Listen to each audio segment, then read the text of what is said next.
Depression has become a hot button topic, but is one word that people use to describe themselves when it really shouldn't be. However, the aftermath of depression really is, in recent times, we hear more about suicide, people taking their lives. While we sit back and wonder, why would anybody kill themselves? I would like, through the series, to show you that depression, what it really is, and how to catch it, and that you are not alone in this, even if you're feeling it. And a recent announcement on social media about a psychiatrist that took his own life opened my eyes to the need to do this urgently, because my own shrink, my personal celebrity shrink, Dr. Maymunah, had told me just a few months before, actually a few weeks before, about the fact that even shrinks have their own shrink. And I used to wonder, how can you have issues? I brought her here to be able to explain to us what depression really is and why you should know how to take care of yourself. Dr. May, yes, it's nice to have you. Thank I mean, this is you. very short notice, but I just want to tell the public how we ended up being shrink and friend and mentor. My son was the one that had the issue. I remember calling you late in the night. My son says he's tired of life. I mean, it's amazing that would happen. And I remember you telling me, give me his number, let's talk to him, and all of that. He walked us through that process. Today, he's a healthy young man. He was healthy. It was not like he was not healthy. But I panicked to the extent that what would a young man who was then 21 be doing, saying he's tired of life? You know what I mean? Exactly. What did that open your eyes to about how we view depression, how parents deal with depression amongst their kids and amongst themselves? So the truth is that oftentimes when we are dealing with challenges, especially when we are sad, we all know, I feel depressed, I'm tired, everything is I feel trapped. I feel everything is an effort. And I often tell people, no, don't use that word depressed, because it's actually a serious mental illness. It's not just a nice word to use. You are just sad. Maybe there's a reason why you are just sad. So for you to have depression, you must be evaluated, assessed, and then the doctor will let you know that you have what we call clinical depression, as against the way we just throw the words around depression. So I will just quickly run through and let people know that depression is a serious mental illness that affects the way we think, the way we act, and then the way we behave. And it has major symptoms, and of course there are numerous symptoms to it.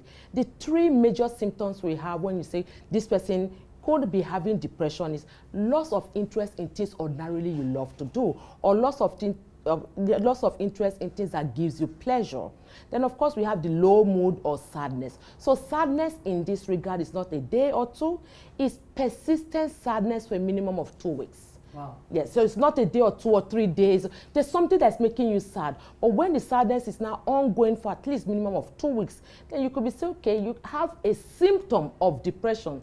It still doesn't mean that you have depression. Then the third symptom is low energy level, when you don't even have energy for anything. You feel lethargic, you feel tired, you feel fatigued for no obvious reasons. You wake up, you don't want to do anything. So these three major symptoms, the energy level is down, the low mood is there, and loss of interest in things ordinarily you love to do. Now when it comes to the minor symptoms, this is where the trick is. A lot of the minor symptoms can mimic malaria in our own malaria zone, because we're in the sub-Sahara region where malaria is very common. And what are those things? When you are not eating well, you're not sleeping well, you feel as if you have temperature. Meanwhile, it's internal heat.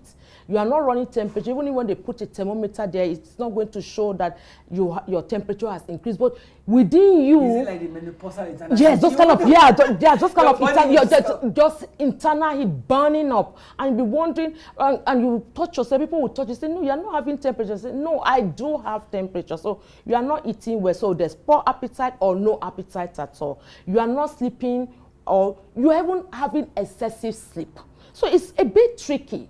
And then the point you're making here is that it has to be diagnosed. Exactly, it must be diagnosed. Done 2 weeks of persistent sadness, exactly.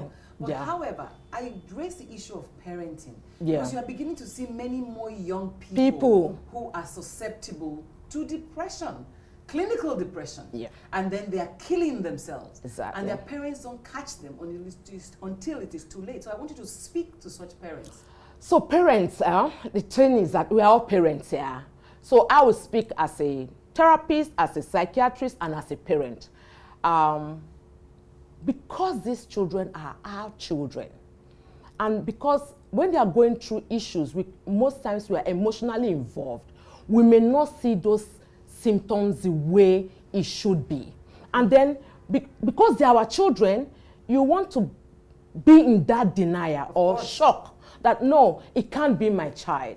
And this is where seeking help on time is important. So you find out that your child who ordinarily loves to come to the dining table, eat or do, joke around, all of a sudden is more indoors than coming outdoors. Don't just think the child is reading or do some other things. You should actually find out what is wrong with that child. So now this is where we go back to what we call intentional parenting. Ability to listen to your child, not to respond, but to listen to him or her non-judgmentally, so you can meet him or her at his or her own point of need. How do we get parents to the point of realizing it doesn't matter what anybody says? It's seeking help for your child that is most critical. And that's where we are stuck. Over 80% of us are stuck with what will people say, how will people receive it. It's not my portion. It's a spiritual attack. Somebody is after my family. These are some of the negativities that surround us that we don't seek that help on time. So dear parents out there, you need to take off that cap and tell yourself, I need to do what I have to do because my child needs to be whole. I remember we were at a party and you disappeared. You didn't, in fact, for my birthday, you didn't show up. Yeah. The next person said, what happened? You said, oh, actually, if you know what I went to do, I was there till morning trying to save a child and the parents.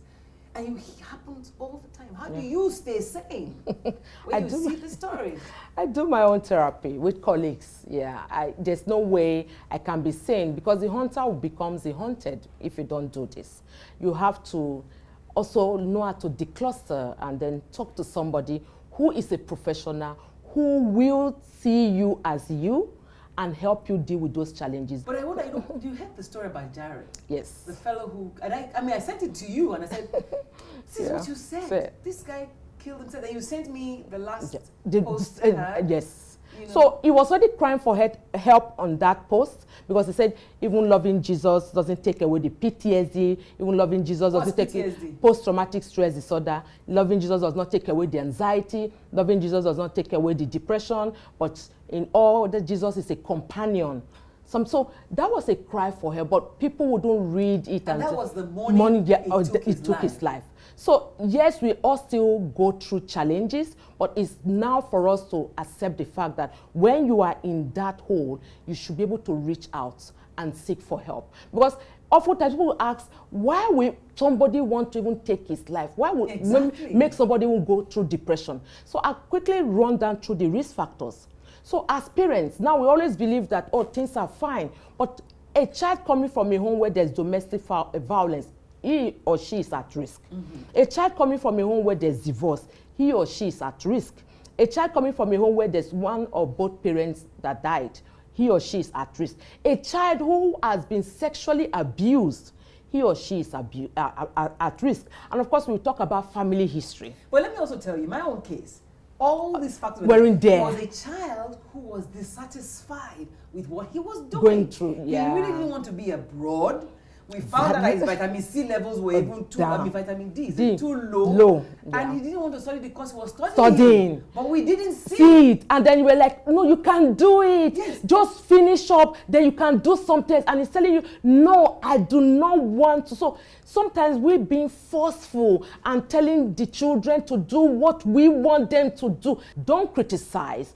Don't be apostolic at that point in time and say, look, you know what, God will do it. You'll be fine. And then giving them a lecture. No, they're not interested. But I must admit, I must thank you for sharing this information. But I want you to say two things that you thought, maybe let's make it three. Okay. That whatever it is, we don't remember when it comes to depression.